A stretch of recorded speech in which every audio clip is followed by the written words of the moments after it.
apart from all the other competitions like Robo Soccer and rescue teams, there's another area with stuff to do for kids. Yeah. And you're standing here. I'm standing here with Milan. Yeah. And Milan is from Team Rembrandts. Yeah. What is Team Rembrandts? So we're a robotics team, like you have the soccer competition, the RoboCup. You also have like first competition, and first is like each year we get a set of rules, criteria, and with those criteria we have 6 weeks time to build a robot. So this year we had the goal to make a robot that could shoot nose into a goal. So then we start prototyping and everything around it, from software, hardware, and eventually we get something like this, what you see here in front of us. And you're just students, so how old are you? I'm 16 years old. I'm still in high school, 5 VWO. So like we have people from just the business world, from high school, universities. So we have everything. And you're doing this by yourself, or you get the training for doing this? Yeah, so we have like a learning path. So when you enroll in our team, we have like skills class 1, where you get to learn the core basics of like tech, like how to program, how to start with the prototyping, the thinking process behind everything, the design process. Then you can enroll into skills class 2, where it's more focused on the department of your choice. So what you're eager to learn, what you're enthusiasm, what makes you like, how to say it? Like your specialization, Yeah, what your highest interest is. Yeah, your highest interest. And in that way, you can grow within your role, get more experience, and eventually we also give the people in our team the opportunity to grow to leadership roles and give back to the new students in our team. So one of our key ethos, our slogan is youth inspiring youth. So giving back to the next generation of tech students. Okay, cool. And then you have built a robot, and what's the next step then? The next step is going to America, playing the qualifying matches for 2 weeks. After that, we come back if we qualified, and then 4 weeks later, after iterating a bit on a robot, we go back and play the World Championships in Houston. In Houston, in America? Yeah. And what was the result? Well, from the average 3,000 teams, we became 4th. So that's nice. Pretty good. Yeah. Also because we only have around 5 teams here in the Netherlands. Okay, it's unknown in Belgium, so yeah. How can you, if we want to do this in Belgium, how can we start? How can you start? Well, maybe you could try to reach us, and we could give you some advice to how to start, or look at the first site. There's also a lot of information there. Thanks. So Milan, and what's your name? Niels. Niels. Yeah. Okay, thank you very much. Yeah. And keep on doing the good work. Yes. Thank you.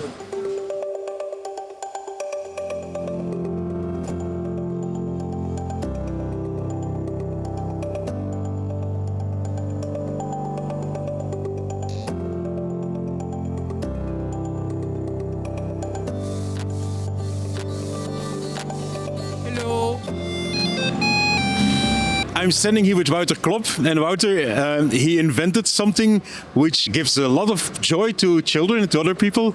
Tell me, what have you built? So what I've built is a balancing robot, I call it. So it's quite simple. It has 2 wheels and it keeps itself vertical. So maybe you know the Segway. Yeah. It's the same as what human beings do. So you and I are also standing vertical and we don't fall. So that's what this robot is doing. And people can drive around, and it's just fun to drive. Yeah, so it balances itself with an accelerometer or a gyroscope? Yes, a combination of both. And it measures if it's vertical, and if it's false, then it drives such that it is upright again. Okay. And then you have added some 3D prints to make it a soccer robot. Yes, so someone in our team made it a soccer robot. So it's a collaboration between multiple people, such that we can play games. And all of the parts are 3D printed, or either cheap parts from 3D printers, so the robot is quite cheap to make as well. Okay. And why do you build this stuff, or what is your education or your background? It's, as everything, it started as a hobby project many years ago.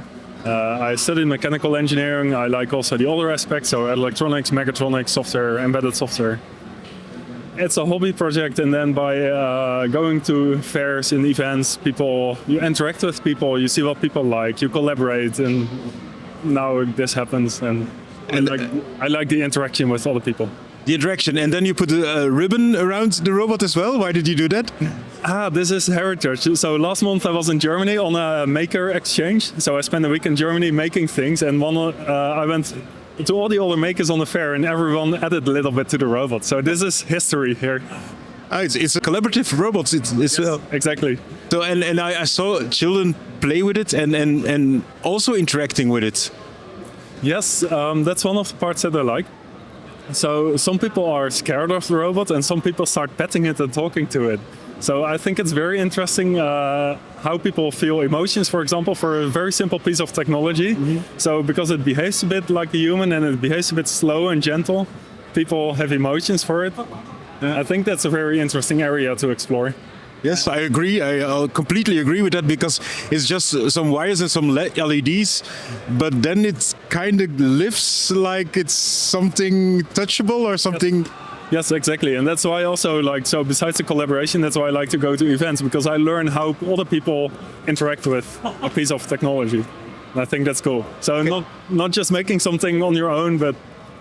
Yeah, I really like how children behave and how children interact. It's very nice to see that you build something which gives smiles to people. Thank you very much. Thank you.